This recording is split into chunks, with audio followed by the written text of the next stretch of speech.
Alright, I'm just continuing with the previous video. So for a thin rod, you have this thin rod like a pen.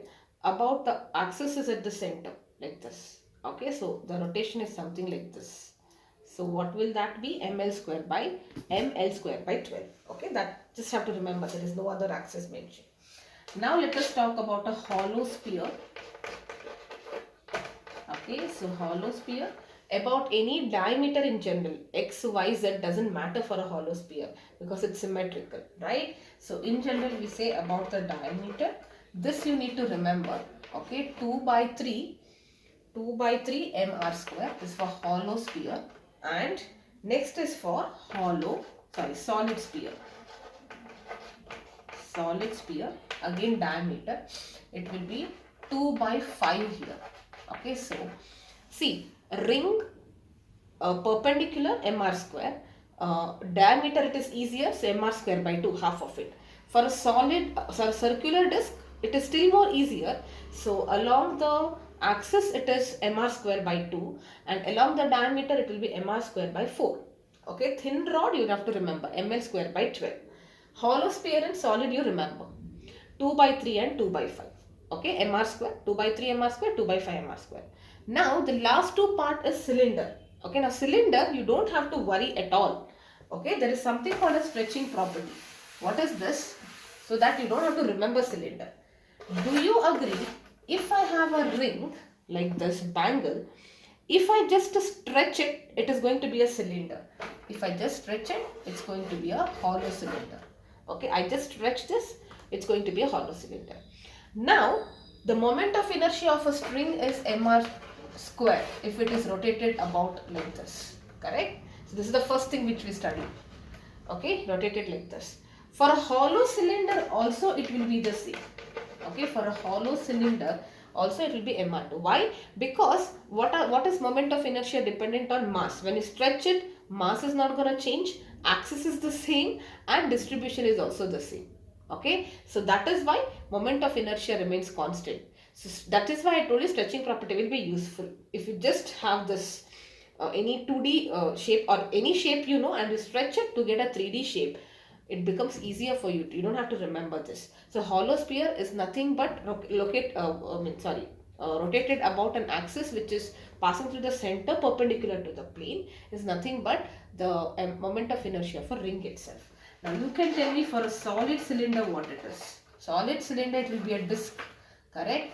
So disc, if you stretch, it is a solid cylinder. Imagine I'm stretching this like this, it's a solid cylinder. So what will this be? For a disc, it was mr square by 2. Again, the axis is this. So this will be also be mr square by 2. Okay, so ring mr square, diameter mr square by 2. Disc mr square by 2, diameter mr square by 4. Rod there is only one, so ml square by 12. Okay, so hollow sphere 2 by 3, solid sphere 2 by 5 mr square. Hollow and solid cylinder, don't worry at all. Hollow cylinder is nothing but ring itself, so mr square. Solid cylinder is nothing but disc itself, so mr square by 2. Okay, so that's it. Now that's about moment of inertia. Okay, now quickly I will also cover the torque thing. Okay, so torque is the force, rotational force analog, correct? Or analog of force in rotational motion. And just to know why, what is torque, you know this, it is R cross F, and torque is seen whenever you're trying to have a rotational motion. Remember that example of a door in your 10th grade. So if you have a door like this, let us say this is the hinge. If you pass force like this, it is not causing rotation. All forces do not cause rotation. The force should not pass through the line of axis. This is the line of axis or line of force. If it passes through it, it will not cause rotation. In any other direction, it will cause rotation here. But the maximum effect is seen when the distance is maximum. So the torque depends on the distance. It depends on the force, in general direction of force. Now let us say why it is cross here. Okay, so what do? We are first trying to define torque on a particle. So let us say there is some rigid body like this. Okay, there is some particle P here. There is some particle P. Let us say this rigid body, maybe a circle, it is rotating like this. Okay, and on this you are taking some particle. I'm just, this is how it is rotating, but I'm just doing it like this. because my board is in this plane. Okay, so this is the particle at P. Let us say the force is in this direction. Okay, so on a particle I'm exerting force like maybe in this direction. Look at that, like this. Okay, anywhere it can. So let us say force is in this direction, and this point I choose as the origin, and from the origin to the particle I will draw a position vector. So R is the position vector, this is the force vector. Okay, now let theta be the angle between them. Theta is the angle between them. Theta is the angle between R vector and F vector. Do not draw the angle here, because in vectors, you know, these are like this. The angle between the vector means I have to shift it here. So this will be the angle. Okay, so just so that in case you are wondering, I am just telling you this. So theta is the angle between the position vector and the force vector. Now I can resolve this into two components. This is F cos theta and this will be F sin theta. Now tell me, is F cos theta contributing to the rotation? No, right? Because imagine, what is F cos theta? It is going in this direction. Imagine I'm trying to push like this. Is it causing rotation? No, right? Rotation is caused only if I push like this. Because it is passing through the line of force, it will not cause rotation. So this is not contributing, only the perpendicular component or the sine component. So that is why what is contributing to the torque now? Torque is being contributed by R vector, of course we know that. And then it is also F and F sine theta of the force. R and F sine theta of the force. These are the two factors. For the force, not all component. F cos theta is not responsible because it's passing through the line of force. F sine theta. Okay. Now if I join this, what is this? What is something, some scalar into some scalar into sine theta? Isn't it R cross F? Isn't it R cross F? Because in vector product I have studied. R into F into sine theta is nothing but R cross F. So that is why it is a cross product now. Okay, and the direction, torque also, you know, it's a vector quantity. The resultant of a cross product of two vectors, you're getting a vector. Dot product, you're getting a scalar quantity like work. So torque is definitely having a direction. How do you get that? Curl up. First R is in this direction, and curl your fingers towards F, so you will curl it like this. The thumb will give you the direction of the torque. It is mutually perpendicular to both, always. Okay, so R cross F, this will give you the torque. And what is the direction of the torque? Towards you. Okay, so this is for one particle. Now if I have to carry out the torque of the whole body, it is nothing but individual torques like this in particles, that's all. Okay, so this is about torque. Now let us understand about angular momentum. Okay, so angular momentum is basically momentum in case of rotational motion. Now I'll give you a linear momentum. In Newton's law you have studied. What is momentum? Momentum is like the impact. You know, when you have two bodies which are moving, has masses and they move, depending on mass and velocity, you know, both mass being same, whichever moves with faster velocity has a greater impact. You know, it's easier to catch a light body, that's why. Okay, so because the impact is less there. Same thing here, any rotational body has also an impact, and that impact or that momentum because of a rotational body or a body in rotational motion is called as angular momentum. Imagine I slap somebody, okay, I move my hand like this and slap somebody, I'm sure he's gonna turn. So a rotating body can cause rotation in some other body, and that is the angular momentum we are talking about. Okay, now let us try to understand this again. Look at that. Again, it's a similar figure. Now how do you, there is no derivation, but just to tell you that why, let me tell. P is the linear momentum. Angular momentum is given by R cross P. Okay. Now why it is cross again? To know that, see, do I know force here? Momentum is not involved with force, mass and velocity. So that's why I will consider a particle with mass m. Okay. And let us say it is moving with some velocity v. I don't need force here. Okay, otherwise it's the same figure. This is the position vector. Now v also I will have two components. V sine, if theta is the angle between velocity and the position vector. This is v sine theta.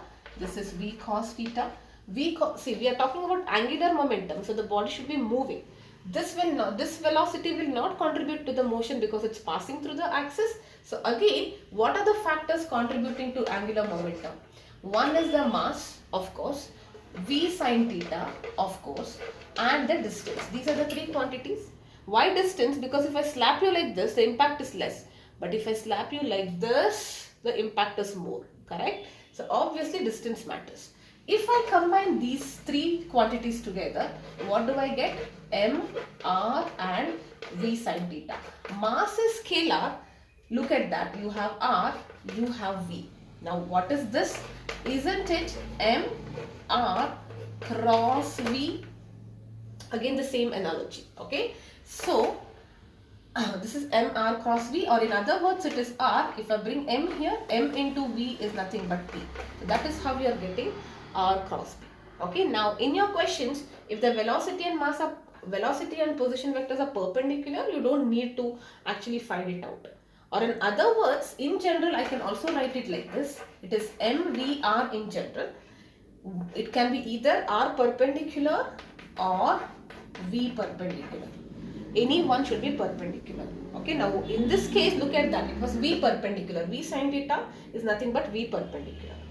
I will not write sine theta if it's perpendicular, right? Because you know sine of 90 is 1. I don't have to write sine theta here. If already have a perpendicular component, I don't need sine theta. Only, now look at that. The angle was different, so I would need sine here. So either V perpendicular. What is this R perpendicular? Sometimes it is easier, you know, depending on the case, it's easier if you have R perpendicular. See, I can draw V perpendicular like this. That is what we have done. R perpendicular means you resolve R like this. Okay, so this is my R vector perpendicular to V vector. So this will be a R perpendicular. Okay, so one of them has to be perpendicular. You can take V perpendicular to R, R perpendicular to V. Both are going to be the same. This is the angular momentum for one particle. If you have a system of particles, it's going to be the angular momentum of each particle, summation. Okay, so let us even do that for a system of particles. What will be your L? Is L1 vector plus vector summation. Okay, L3 vector. Individually, you know that it is M1, V1, R1. Let us say all they are perpendicular. Okay, it is M2, R2, V2, and what is V? R omega. So I will write it as M1, V1, R1. Sorry, V is R omega. So R1, omega 1, R1. So like that I will be writing. So if I club this, it is M1, R1 square, omega 1. And omega is constant throughout. M is, oh okay, omega is the same. It is constant throughout. So what do I get? This if I sum, it is nothing but summation mr square into omega, or this is nothing but moment of inertia. So that is how I get angular momentum as I omega. And you don't have to worry about this derivation because I think it's not there for you. It's there in the book though, but it's easy. If they say what is the momentum in case, what is that angular momentum? You know linear momentum is mass into velocity. Mass is this, velocity is this in angular motion. Very, very easy. Okay. Now, after that the derivation about torque, and the torque is nothing but dl by dt. This derivation you said you know. In linear you have derived, it is dp by dt, Newton's second law. Okay, this is similar to that. Next is equilibrium. I think I told you equilibrium when it is what is that? Equilibrium, yeah. When the body is neither translating nor rotating, we call it as equilibrium. If sigma f is 0, if it is translational equilibrium, torque sigma tau is 0, it is rotational equilibrium. If it is general equilibrium, that means it cannot move, it's neither rotating nor translating. Okay, and then principle of moments, it's applicable for rotational equilibrium because we fix it generally. So that's why it is said to be in a state of equilibrium. Okay, because it is fixed, it cannot translate. Sum of all clockwise moments is equal to anti-clockwise moments. Okay, or in other words, sigma tau is 0 there. Alright, and then center of gravity, just go through the base thing, nothing much. Center of gravity is basically, center of mass is the point where mass is concentrated. Here is the center where the weight is concentrated. And that's why you're able to have that balance. Okay, and last is kinetic energy derivation. Again, kinetic energy You can see for general it is mv square, for rotational it is m becomes I, v becomes omega, so it is half I omega square. Okay, now you wanted me to discuss the dynamics here. Dynamics here include the derivation of torque. Okay, I'll just list down the topic, you don't need this. Dynamics means what? Related to why the motion is like that. Correct? So, what do you have first is about work. When you talk about work done in an angular motion, what is work? Force into displacement. Force is torque here, displacement is angular displacement. That's all. What is power? Power is rate of doing work. So it is dw by dt. You can just substitute this and you're done. And main thing is Newton's second law for rotation, which is the dynamic part. Dynamic is something when you're trying to understand the cause in motion. Alright. So force is mass into acceleration. Mass into acceleration. That's all. Okay. So in terms of vectors, you'll be writing it like this. Okay. And then you have conservation of momentum, which is the last topic. Conservation of momentum, what it is? Angular momentum. Linear momentum conservation you have done in Newton's laws, right? What were the thing? The momentum when there are no external forces. Okay, I'll write it here. When external forces are zero, total momentum is conserved. That means momentum before is equal to momentum after. Okay. So in linear momentum, how you used to write it? m1v1 is equal to m2v2. And the same thing is for collision, right? When you collide, there are two particles. So the initial part you take and then the final state you take. Okay, now this was the example given, I think, was that a gun and having a recoil velocity, right? You fire the bullet, this is the velocity and mass of the bullet, and if this is the mass of the gun and velocity of the gun, so once you fire it, the total momentum in before and after should be the same. Okay, so that was based on Newton's law. You can just go through it. I'm not going to the details. Coming to angular momentum, it is also the same. Alright, if there is no external forces, then angular momentum should be conserved. Why? Because look at that. Second law, what is it saying? Tau is equal to dl by dt. It's a derivation. No external force means this part is 0, then this has to be 0. What is the meaning of dl by dt? There is no change in angular momentum, or angular momentum is conserved. So L1 is equal to L2. And what is, instead of m1v1, here it is I1 omega 1 is equal to I2 omega 2. You can see that they are inversely proportional, correct? So these kind of things, I mean questions based on this can be asked. And a real-time use case is, there is the diagram given in a textbook also. Imagine you sit on a rotating chair. Okay, ask your friend to actually try to spin you. I mean, it's a rotating chair. So ask somebody to spin you around. Okay, now if you're stretching your arms like this, you're sitting on a chair. Okay, you're sitting on a chair and you're stretching the arms like this. What happens when you stretch the arm? Your moment of inertia increases. Why does it increase? You might wonder, because distribution is more. Moment of inertia is greater. So, to conserve momentum, omega 1 will become lesser. So, if you stretch your arms, you are going to spin with this shorter speed. Okay. And if you condense yourself, if you fold it, then it is easier for your friend to spin the chair. Because when you condense, I will be lesser and omega will be greater. So it all depends on you. And this is the same concept why, if you have seen gymnastic people and all that, or anybody who's trying to do gymnastic, it all depends on them. Okay, when they are trying to increase their speed, what will they do? They will try to condense their body. Have you seen people when they're doing, they will sit like this, bend like this, and then they'll try to jump and do a circus and all that, all the gymnastic tricks. And what happens when they're landing? Imagine they are in the atmosphere, they're doing some toppling and all that, and now they have to land on the they have to land on the floor.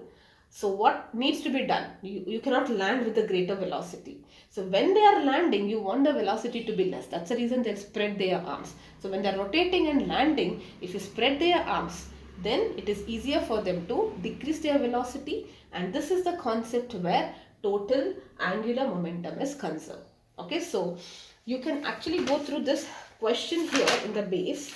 I'll just mark this question, that is page 58 of rotational motion. This one, okay. These type of questions you can go through, where it is based on this. Okay, so either I1, they'll give you W1. No need to change the units here if both are in the same units. Okay, so these type of questions, or they can tell you that there is a toy which is spinning, having moment of inertia with the angular velocity of something. There is another toy which is moving, and then they both collide and they move with some one speed only. Okay, so what I'm trying to tell us, there is one toy, okay, let us say it is spinning, its moment of inertia will be given, angular velocity it will be given.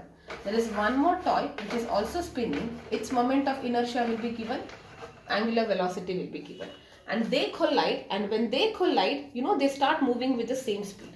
Okay, so it's like they start moving with the same speed.